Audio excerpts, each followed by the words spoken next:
Hello guys, I am Rajesh Sharma. Welcome all of you in my class. हमारा जो current topic चल रहा है वो है नरेशन। और नरेशन में हमने अब तक काफ़ी चर्चा की है और विभिन्न तरह के सेंटेंसेस को हमने डायरेक्ट से इनडायरेक्ट में बनाना सीखा है। इस वीडियो में हम उन सभी सेंटेंसेस की एक कंसोलिडेटेड स्टडी करेंगे और देखेंगे कि सेट टू किस में चेंज होता है और कनेक्टिव क्या लगता है। इससे पहले एक बार फिर हम ये रिवीजन भी करेंगे कि जब हम डायरेक्ट स्पीच से इनडायरेक्ट स्पीच में किसी सेंटेंस को लाते हैं तो कौन कौन से चेंज ऑब्जर्व हम करते हैं। तो बेसिकली हम 3 टाइप्स के चेंजेस ऑब्जर्व करते हैं, एक्सेप्ट इस बात के कि डायरेक्ट स्पीच का जो सेंटेंस जब इनडायरेक्ट स्पीच में आता है तो सभी तरह के कॉमास हट जाते हैं और सेंटेंस सिंपल सेंटेंस बन जाता है और अंत में फुल स्टॉप लगता है, चाहे वो किसी भी नेचर का हो। तो पहला जो सबसे चेंज है वो है टेंस संबंधी चेंज। तो टेंस संबंधी चेंज में क्या होता है फ्रेंड्स कि यदि आपका रिपोर्टिंग वर्ब पास्ट टेंस में है तो ही हम रिपोर्टेड स्पीच के टेंस में चेंज करते हैं। रिपोर्टिंग वर्ब पास्ट टेंस में इसका मतलब ये है कि यदि रिपोर्टिंग वर्ब के अंदर सेड या सेट टू आ रहे हैं तो आप समझेंगे वो पास्ट टेंस में है। दूसरा जो हम चेंज करते हैं बेसिक रूप से वो है प्रोनाउंस का चेंज। और प्रोनाउंस के चेंज में आपने देखा कि फर्स्ट पर्सन के प्रोनाउन हमेशा रिपोर्टिंग वर्ब के सब्जेक्ट के अनुसार according to the subject of reporting verb and pronouns of second person change according to the object of reporting verb. यानी सेकंड पर्सन के जो प्रोनाउन होते हैं वो रिपोर्टिंग वर्ब के ऑब्जेक्ट के अकॉर्डिंग चेंज होते हैं। इसी तरह जो थर्ड पर्सन के प्रोनाउन होते हैं दे रिमेन अनचेंज्ड, यानी थर्ड पर्सन के प्रोनाउन को हम चेंज नहीं करते। ये चीज़ें आपको ध्यान में रखनी है। और तीसरे तरह के जो चेंज होते हैं वो होते हैं एडवर्बियल चेंज। तो एडवर्बियल चेंज यानी जो भी एडवर्ब आएंगे वो अपने तरीके से यहाँ पर भी चेंज हो जाएंगे, जो हम लास्ट वीडियोज़ में देख चुके हैं। यदि आपने मेरे लास्ट वीडियोज़ नहीं देखे तो आप मेरे चैनल को सब्सक्राइब करें, मेरी साइट पर आएँ और वहाँ आपको मेरे अब तक के जितने भी वीडियोज़ हैं वो आपको देखने को अवेलेबल रहेंगे। अब हम इस टॉपिक को आगे बढ़ाते हैं। Let's begin. जैसे मान लीजिए आपका सेंटेंस एसर्टिव है आपका सेंटेंस एसर्टिव हम सीधी सी भाषा में कहें तो जैसे सिंपल है आपका सेंटेंस, सिंपल सेंटेंस है, या अफर्मेटिव है, अफर्मेटिव। मान लीजिए आपका सेंटेंस एसर्टिव है, एसर्टिव। तो हम इस तरह के जो सेंटेंस आएंगे उसमें सेट टू को किस में बदलेंगे और इसी तरीके से कनेक्टिव क्या लगाएंगे, कनेक्टिव, ये हम यहाँ पर देखेंगे। इसी तरीके से यदि आपका सेंटेंस इंटेरोगेटिव है, इंटेरोगेटिव का मतलब प्रश्नवाचक है, तो हम सेट टू को तो किस में बदलेंगे और कनेक्टिव क्या लगाएंगे वो हम यहाँ पर देख लेंगे। और इसी तरीके से यदि आपका सेंटेंस ऑप्टेटिव है, ऑप्टेटिव,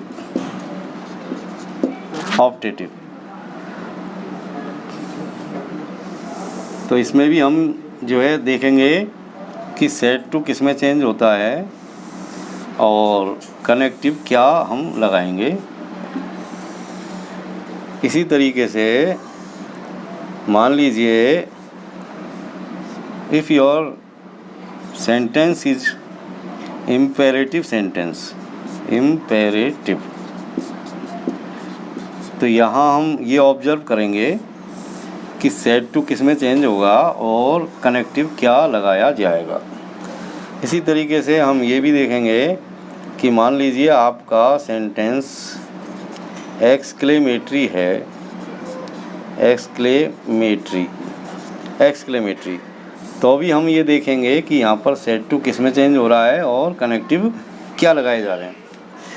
तो फ्रेंड्स, पहला, यदि आपका सेंटेंस असर्टिव है तो आप सेट टू को चेंज करेंगे टोल्ड में।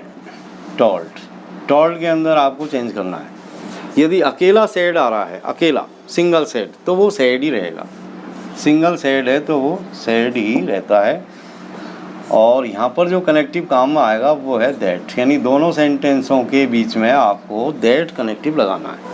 यदि आपका सेंटेंस असर्टिव है, जिसको हम सिंपल सेंटेंसेस भी बोलते हैं, अफर्मेटिव भी बोलते हैं।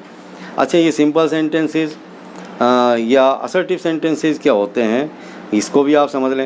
यानी ऐसा कोई सेंटेंस जिसमें ऑर्डर के साथ, जैसे सब पहले सब्जेक्ट आ रहा हो, सब्जेक्ट के बाद में वर्ब आ रही हो ऑर्डर में, और उसके बाद में ऑब्जेक्ट आ रहा हो और अंत में फुल स्टॉप लग रहा हो, तो आप मान के चलें कि वो सेंटेंस एक असर्टिव सेंटेंस है, अफर्मेटिव या सिंपल सेंटेंस है।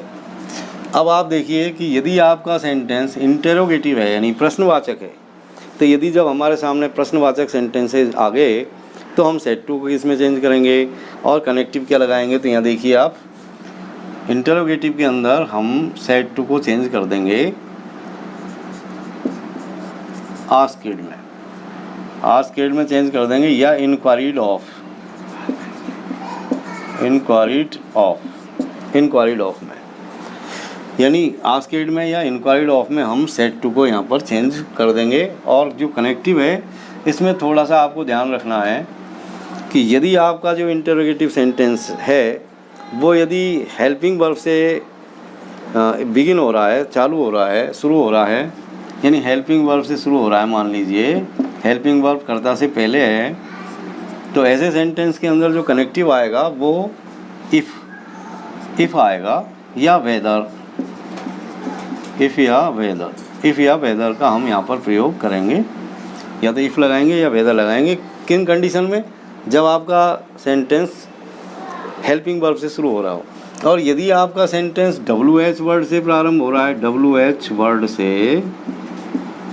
वर्ड से यदि आपका सेंटेंस प्रारंभ हो रहा है, तो हाँ, उसका जो WH वर्ड है वही उसका कनेक्टिव बन जाता है। यानी WH वर्ड से प्रारंभ होने वाले जो सेंटेंसेज हैं उनका कनेक्टिव WH वर्ड ही होता है। अब हम बात करते हैं ऑप्टेटिव सेंटेंसेज की। ऑप्टेटिव सेंटेंस में हम जो सेट टू है उसको चेंज कर देंगे ब्लेस्ड या प्रेड के अंदर।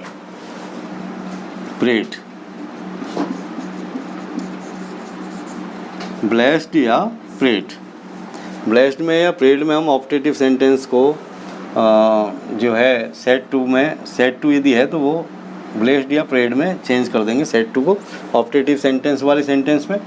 और इसमें जो कनेक्टिव आता है, जो कनेक्टिव हम लगाएंगे वो दैट लगाएंगे, दैट। तो यहाँ पर हम कनेक्टिव दैट का यूज़ करते हैं। अब मान लीजिए आपका सेंटेंस जो है वो इम्पेरेटिव है।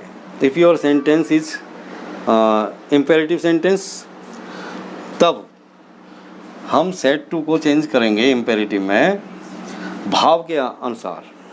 जैसा भी भाव हमको दिखाई देगा उसके अनुसार हम चेंज कर देंगे। जैसे commanded,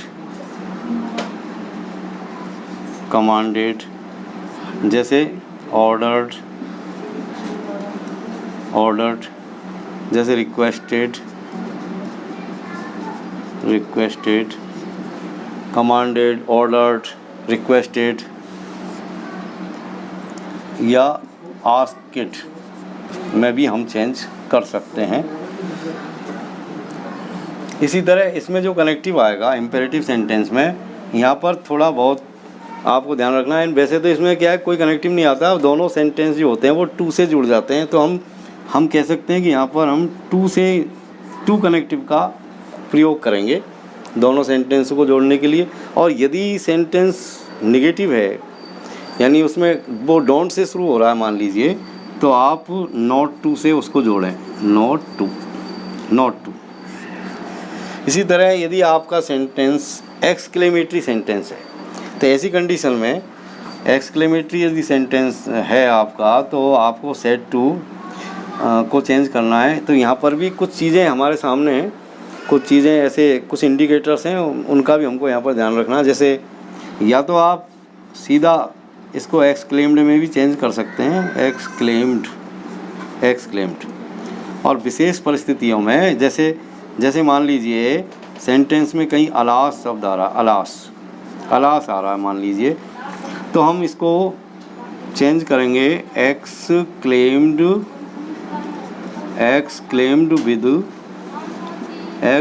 with sorrow, exclaimed with sorrow में चेंज करेंगे।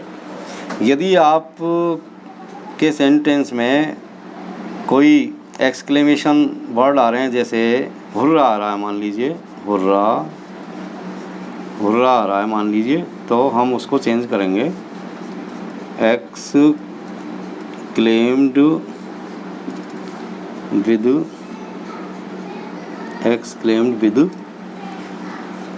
जॉय, एक्सक्लेम्ड विद जॉय के अंदर चेंज कर देंगे। यदि आपके सेंटेंस में ओह आ रहा, ओह, तो हम उसको चेंज कर देंगे exclaimed with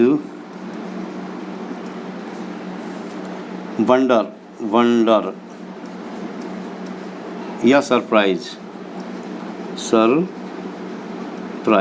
exclaimed with wonder या सरप्राइज में हम उसको चेंज कर देंगे। और जो कनेक्टिव हम यहाँ पर काम में लेंगे वो आएगा दैट, यानी दैट हम कनेक्टिव काम में लेंगे। तो डियर फ्रेंड्स, अगले वीडियो में फिर हम आमने सामने होंगे, आपसे फिर मुलाकात होगी। Till then goodbye, thank you very much.